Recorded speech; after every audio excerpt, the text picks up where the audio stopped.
नमस्कार श्रोता मित्र, वेद पाठशाला की अगली कक्षा में आपका स्वागत है।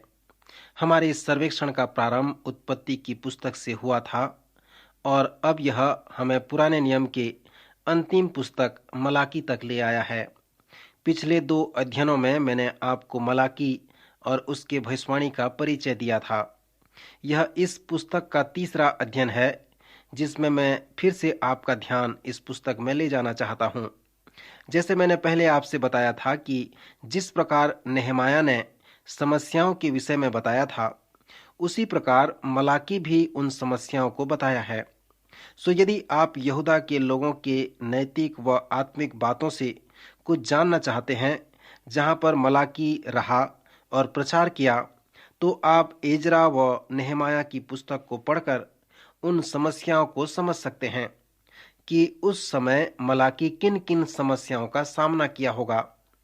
मलाकी जिन प्राथमिक समस्याओं का समाधान कर रहा है, हम उसे परमेश्वर के अवरुद्ध लोग कहते हैं।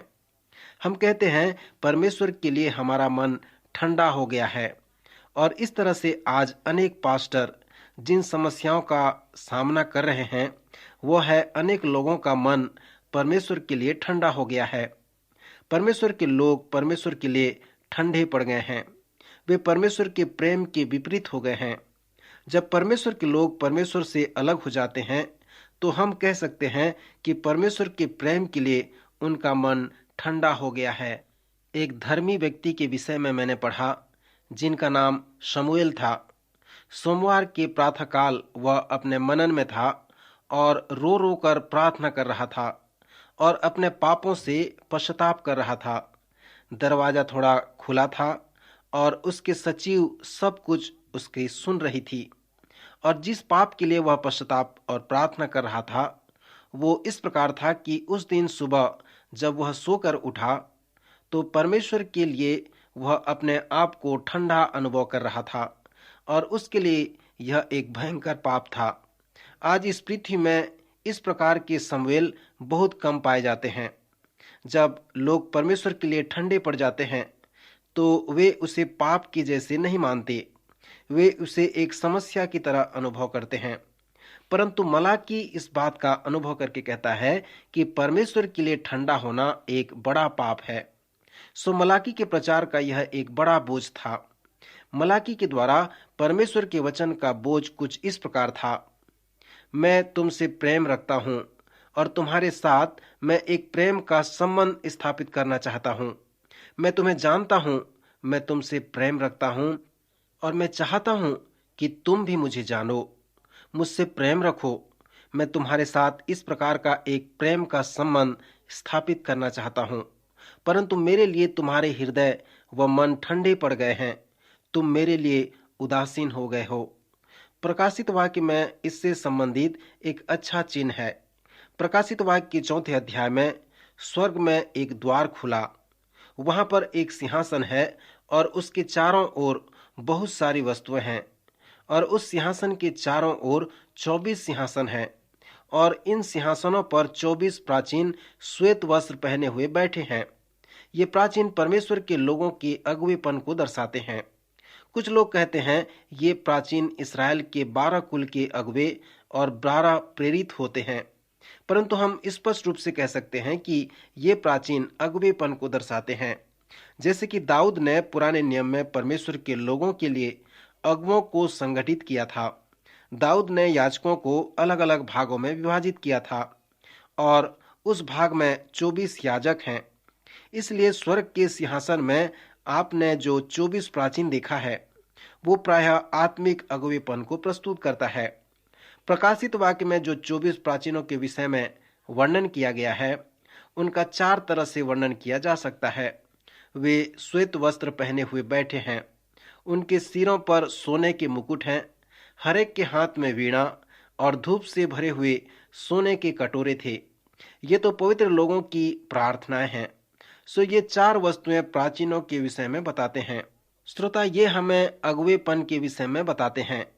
वो सफेद वस्त्र इस बात को दर्शाते हैं कि प्राचीन जीवन अंत समय तक ठीक से चलते हैं। श्रोता, क्या आप जानते हैं कि बहुत ही कम अगुवे हैं जो जीवन के अंतिम क्षणों तक ठीक से चलने पाते हैं। उनके सिर पर जो सोने का मुकुट है वो उनके जय को दर्शाता है। जो भी कार्य परमेश्वर ने उन्हें दिया है उन्हें करके वे जयवंत हो जाते हैं।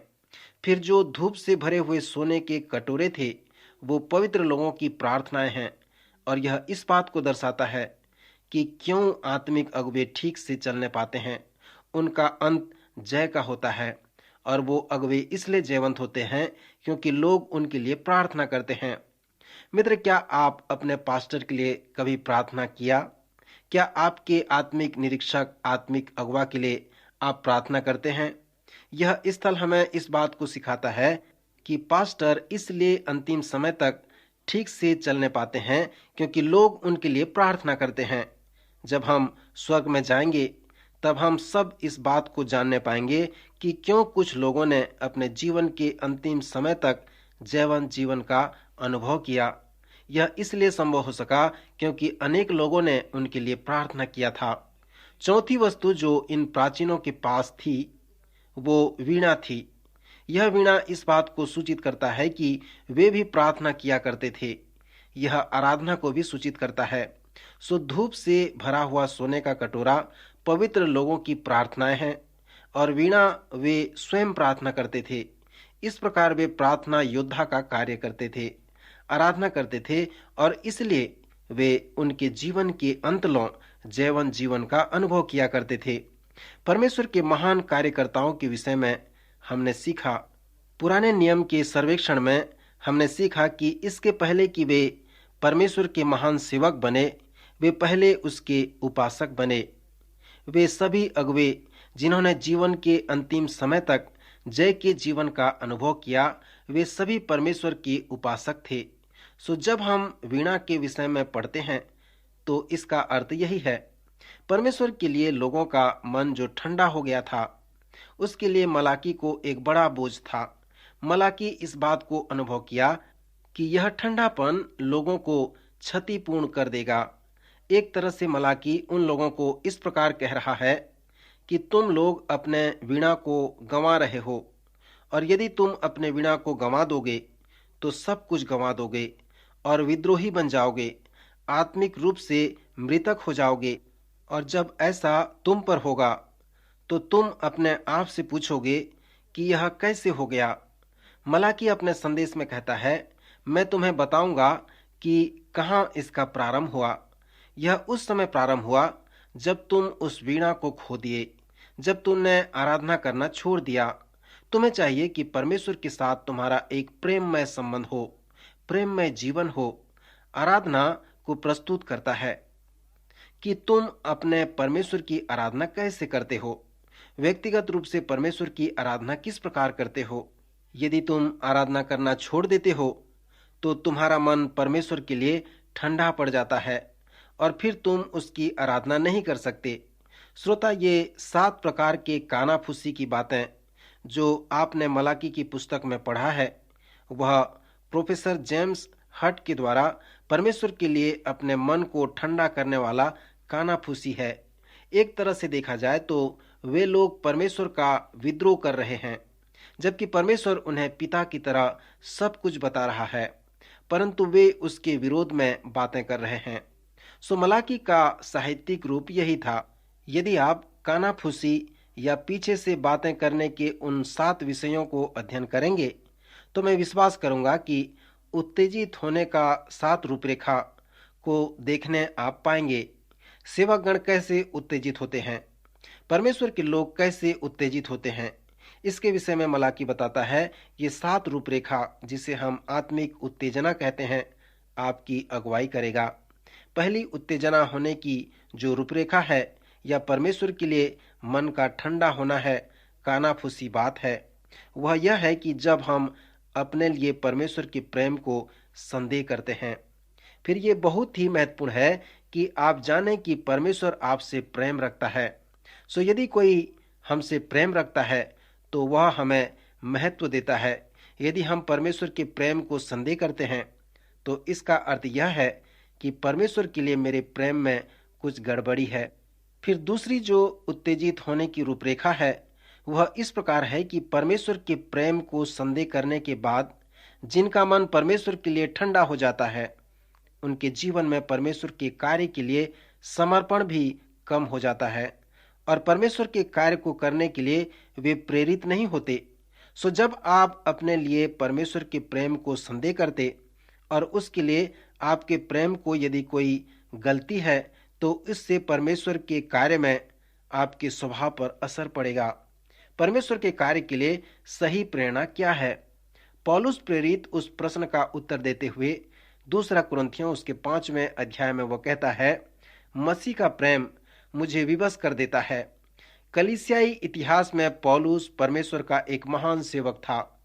मसीह के प्रेम ने ही उसे प्रेरित किया कि उसने खोए हुए लोगों को सुसमाचार सुनाया, अर्थात परमेश्वर के कार्य के लिए उसे सही प्रेरणा मिला।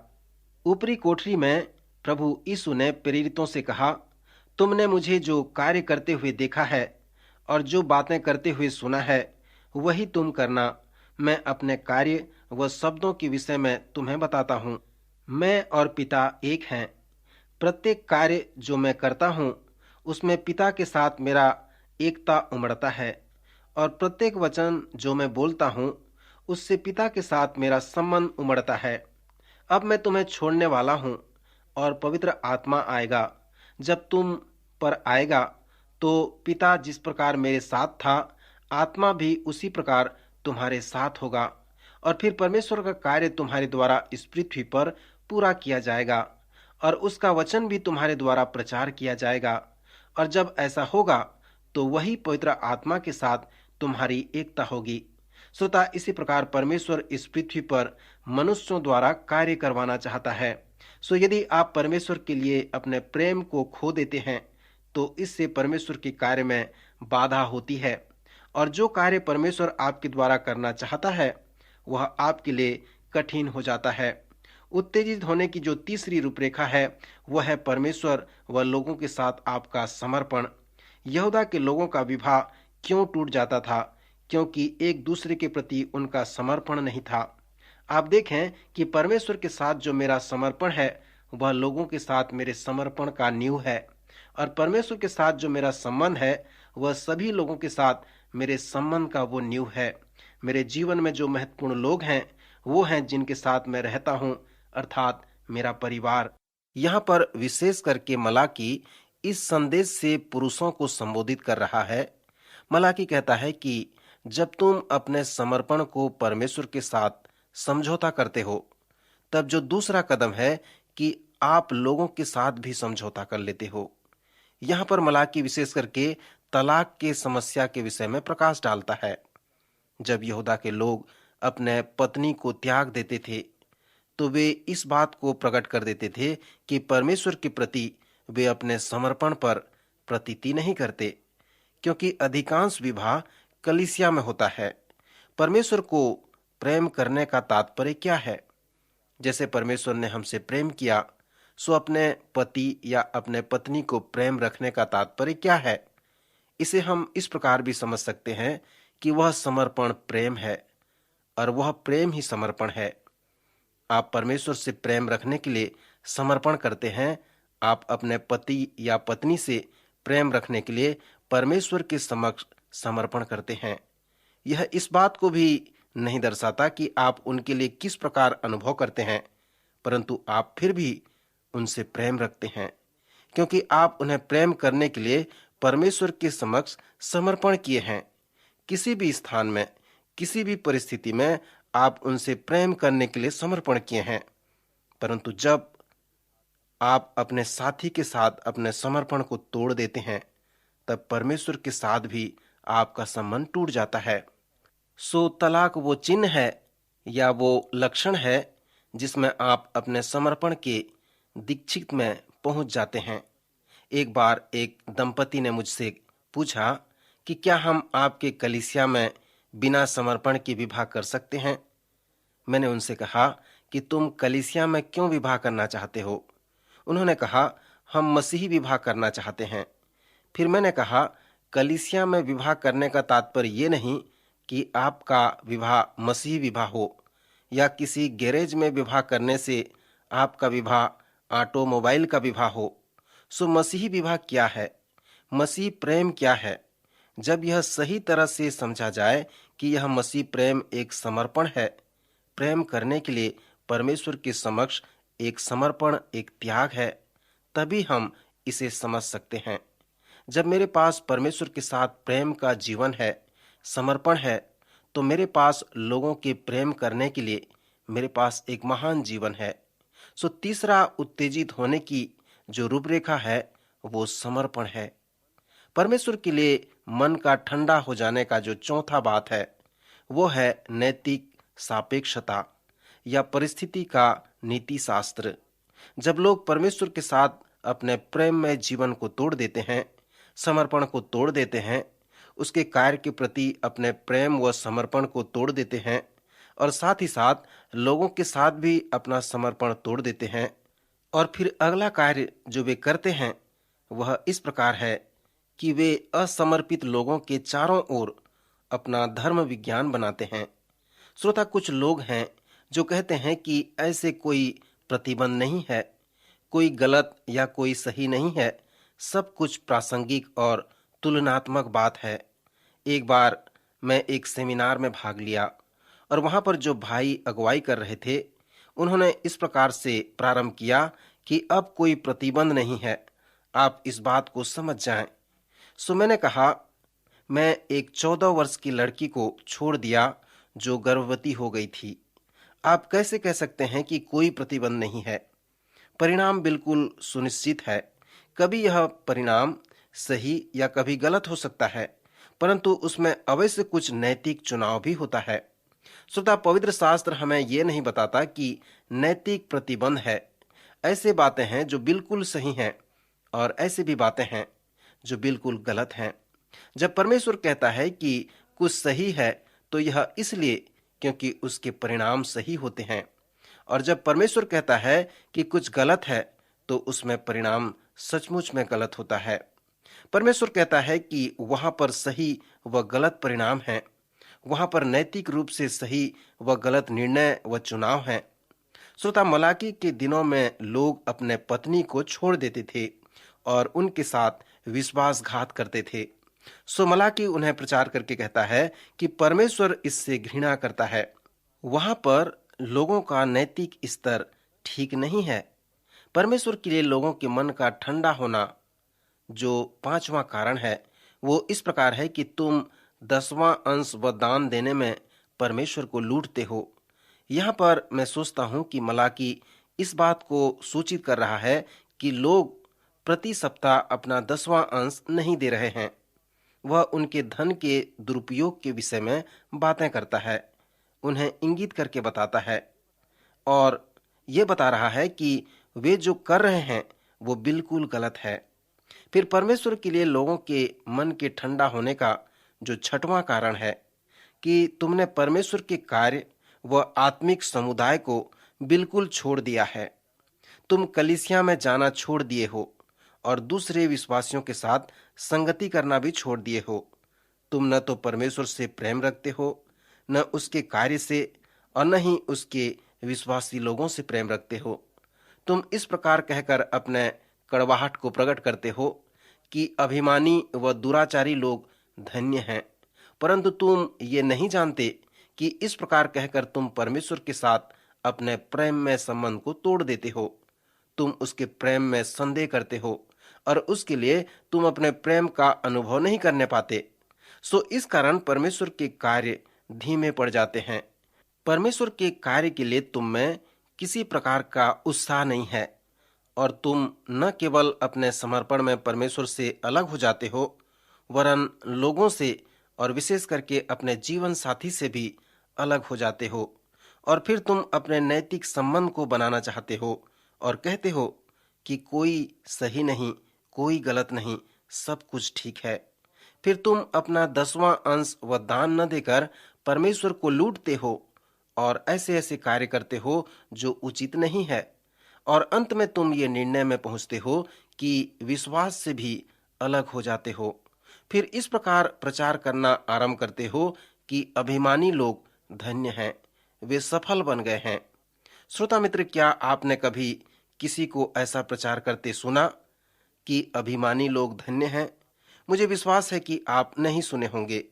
पहाड़ी उपदेश में भी हम इस प्रकार के संदेश को नहीं प्राप्त कर सकते, क्योंकि परमेश्वर का वचन इस प्रकार नहीं कहता।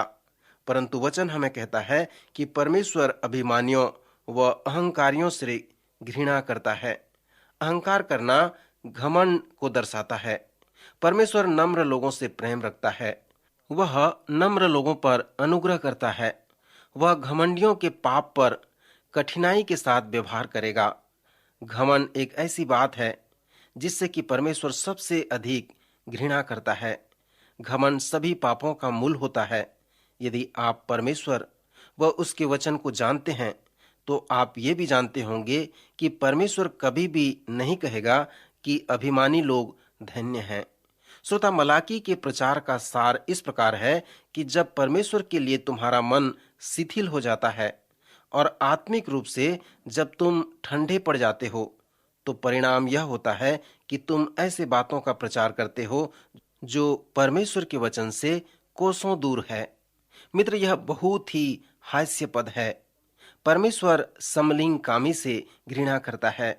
कुछ लोग कहते हैं कि यह पाप नहीं है, इससे कोई फर्क नहीं पड़ता।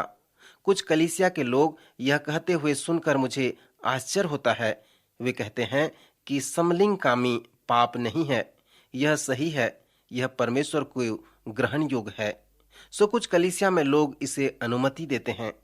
मलाकी अपने शब्दों में कहता है कि कलीसिया इस प्रकार प्रचार कर रही है, अभिमानी लोग धन्य हैं। श्रोता, यदि आप पवित्र शास्त्र पर विश्वास करते हैं तो आप इस पर सहमत नहीं होंगे। सो परमेश्वर घोषणा करके कहता है कि यह पाप है और इससे वह घृणा करता है। मित्र, अन्य नबियों की तरह मलाकी भी मसीहा के विषय में भविष्यवाणी करके अपने संदेश का समापन करता है। सभी नबियों ने मसीहा के विषय में भविष्यवाणी की कि वह लोगों के साथ आएगा, वह सभी समस्याओं का उत्तर होगा। मलाकी ने भी ऐसा ही प्रचार किया। उसने नए नियम के कुछ बातों को विषय में परिचय देते हुए कहा, जब आप नए नियम का सर्वेक्षण करेंगे तो हम यूहन्ना बपतिस्मा देने वाले के विषय में पढ़ेंगे। वह एक नबी था। प्रभु यीशु ने कहा कि जो स्त्रियों में से जन्मे हैं उनमें से यूहन्ना बपतिस्मा देने वाले से कोई बड़ा नहीं हुआ।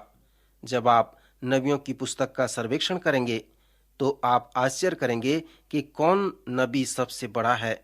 यीशु ने आपके प्रश्न का उत्तर देकर कहा है, उनमें से कोई भी नहीं। यशायाह से मलाकी तक कोई भी महान नबी नहीं, परंतु जो स्त्रियों में से जन्मा है, यूहन्ना बपतिस्मा देने वाले से कोई भी बड़ा नहीं। वह पवित्र नगर में चलते हुए प्रचार कर रहा है कि देखो, यह परमेश्वर का मेमना है जो जगत का पाप उठा ले जाता है। सो मलाकी मसीहा के आने के विषय में घोषणा करता है। वह कहता है वह मसीहा का अग्रदूत होगा और वह मसीहा के लिए लोगों को तैयार करेगा। आप यहोवा के लिए लोगों को कैसे तैयार करेंगे? मलाकी कहता है कि वह माता पिता के मन को उनके पुत्रों की ओर और पुत्रों के मन को उनके माता पिता की ओर फेर लेगा। सो मलाकी के अनुसार इस प्रकार परमेश्वर के लिए लोगों का तैयार होना निश्चित है। जब बच्चों का संबंध माता पिता के लिए ठीक हो जाएगा और जब माता पिता का संबंध बच्चों से ठीक हो जाएगा, सो यहोवा के लिए लोगों को तैयार करना यही दर्शाता है। मलाकी ये भी कहता है कि जब मसीहा आएगा तो उसका आना व जाना न्याय व आशीष का कारण होगा। प्रभु इन वचनों द्वारा आपको आशीष दे।